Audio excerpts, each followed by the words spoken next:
We are so excited. We have a very cool guest with us today, Montel Williams. Thanks for stopping by. You've been a great guest. Now, tell us what, you were in Scottsdale today. Tell us why you're here in the Valley. You're promoting a really excellent campaign. A lot of people don't know that since I stopped my show, I do a lot of work with our veterans. I go to the Washington, D.C. area, spend time at the hospital, seeing the guys that come back. I try to get there at least once a month for the last 2 years. I'm also cooking at Fisher House. I'm a board member of Fisher House. I go to Afghanistan. I go to see the troops. And so I had an opportunity about 3 months ago to sit down in a meeting with a couple guys who are the board members of a company called, the organization called ACE, which is the Academy of Comprehensive Aesthetic Dentistry.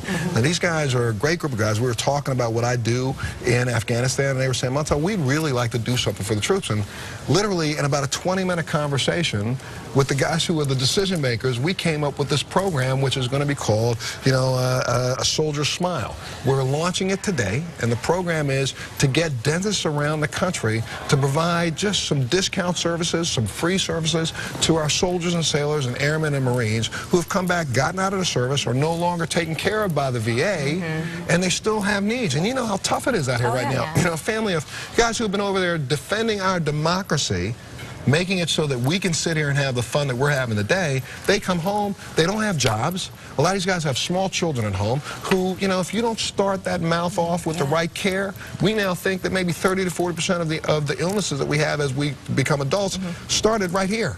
So this group is going to get together and pull together this thing called a Soldier Smile. We're going to go all over the country. We're going to bring dentists on board. We're going to bring sponsors on board so that we can be at VA hospitals around the country and provide additional services to families. And there's a website that people can go to get more information. Yes, it is going to be ACE. DentalResource.com. And we'll post it on our Facebook page so you can get more information about that. But the veterans, very close to your heart because you're a decorated former member of the Navy. I did 22 years in both the Marine Corps and the Navy. I started off enlisted in the Marine Corps. And then I was accepted to the Naval Academy in Annapolis. I went to the Naval Academy. I graduated. Then I became a commissioned officer in the Navy. I served as a special duty intelligence officer. So when I was at the Academy, I got a degree in general engineering and a minor in international security affairs. My language is Chinese. I graduated from the Naval Academy. They sent me off to the Defense Language Institute to study Russian.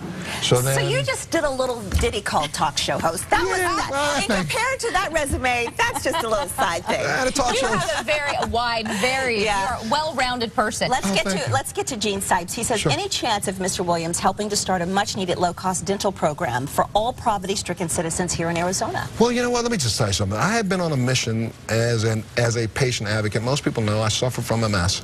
I have it. I've been dealing with, trying my best to get as much new resources to people with MS as I can.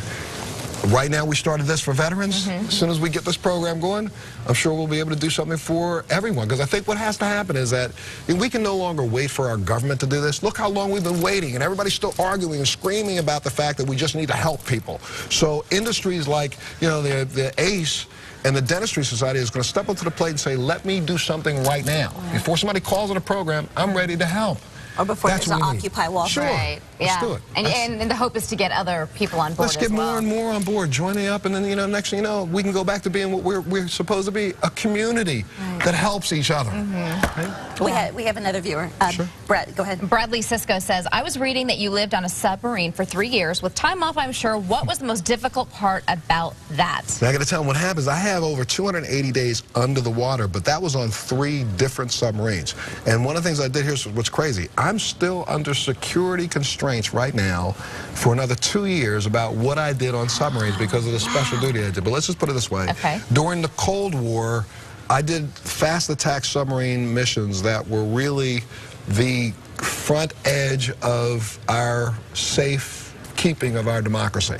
So some of the missions that we were on, I know for a fact, if we did certain things, the president had to be woken up while we were doing those things, and then he would go back to sleep. I still can't talk about them today, but there were 3 different missions, and that's, again, I'm going to say it's the difference between me and Jesse Ventura. I respect that uniform I wore. Well, and a country I work for. And you are to be commended. Thank you so much for being here, for the work that you're doing. We appreciate you. And we do want to tell you, Monday we have Jim Sharp, a guest from 5:50 a.m. KFYI. Thank you so much for being with us today, Montel. Tune back in again at ABC 15. Tune in now. Have a great weekend. We'll see you at 4.